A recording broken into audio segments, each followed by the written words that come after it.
Hello everyone and welcome back to the Great Book of Grudges. My name is Nathan and today we're up for a new discussion. Yesterday we spoke about what we'd like for Warhammer the Old World to learn from Warhammer 40,000 and Age of Sigmar, but now I'd like to do another discussion video where we talk about the 5 things that we don't want to see Warhammer the Old World learn from Warhammer 40,000 and Age of Sigmar. So without further ado, let's begin. Before we begin, I just want to point out very quickly, once again, these are the personal thoughts of the Great Book of Grudges team, and it doesn't reflect nor the greater hobby community, or what the finished product of Warhammer the Old World will actually be. We still don't know anything about it as of yet and at the time of creating this video. Firstly, we'll look towards faction-specific models. We covered this the day before where we looked about identity between races, but we don't want to see different models only available for certain factions, for example. If we look towards the Empire, for example, there's a different amount of provinces, each with their own different customs and so on, and yes, while it would be cool to have their own models, it would defeat the purpose because it would require people to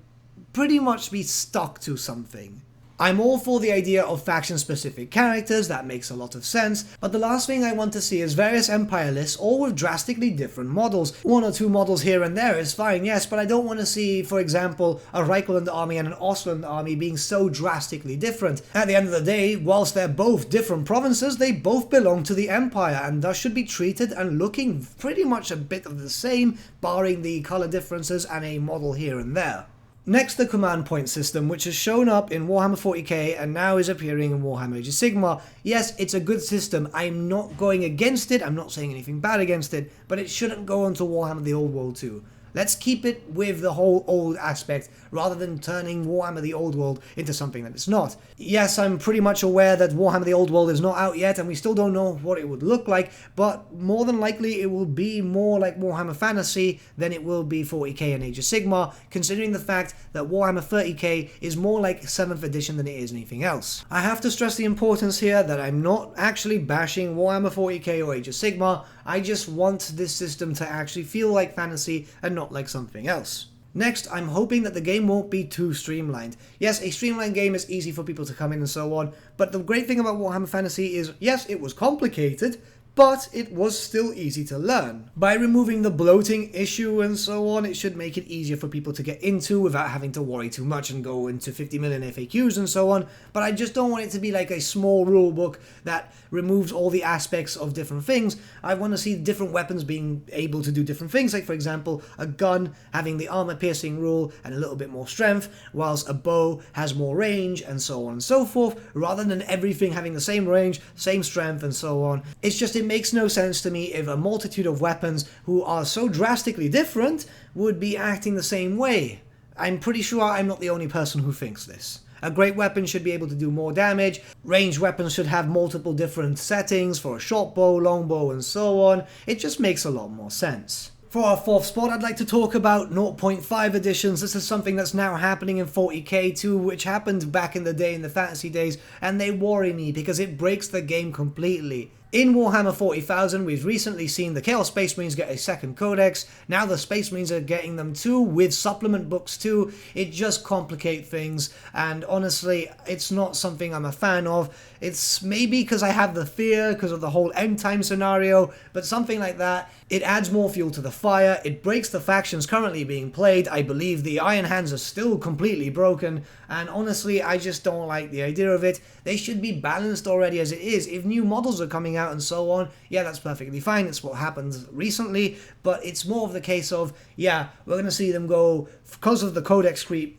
all the way down and then just shoot right back up again above everyone else once again. It makes no sense. That being said, there should be no Codex Creep, but it's something that's already been embedded into GW's mind, and unfortunately we're never going to see that go away.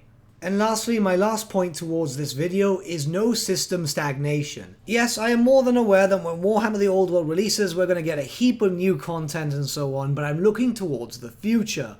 Something that GW don't seem to do very well sometimes, and I'm not trying to be against them here, but we know that this happens. I don't want to be stuck with no army book for, say for example, the Lizardmen, as long as, like, well, the Seraphon have been having, well, they're finally getting one now. Really happy for those guys, honestly I really am. I know a Seraphon player locally who's over the moon, but it's taken absolute ages. It should be something that we should be getting at a very steady pace and not in a random interval as it seems.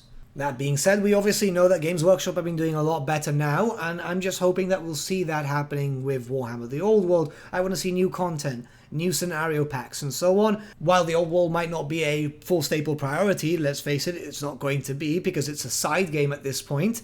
But yeah, it's something that I want to see carrying on. I'm going to see myself playing the Old World more than likely, more than anything else, and I want to see that game develop so I can be more incentivized to buy more models, play more, and see new players come into the fold. But what do you guys think? Let me know in the comments below. But with that, my friends, we've come to the end of our video. Thank you so much for watching. If you did enjoy the video, might I suggest giving the video a like, or even subscribing to the channel, as it really does help us out. In the description link below, we have various social media links, such as Facebook, Instagram, and so on, so you can get in contact with the Great Book of Grudges team, chat about lore, and so on. Also in the description link, we have an affiliate link to Element Games where you can buy Warhammer products for 10 to 25% off, and other hobby products such as paints, fluff stuff, and all that.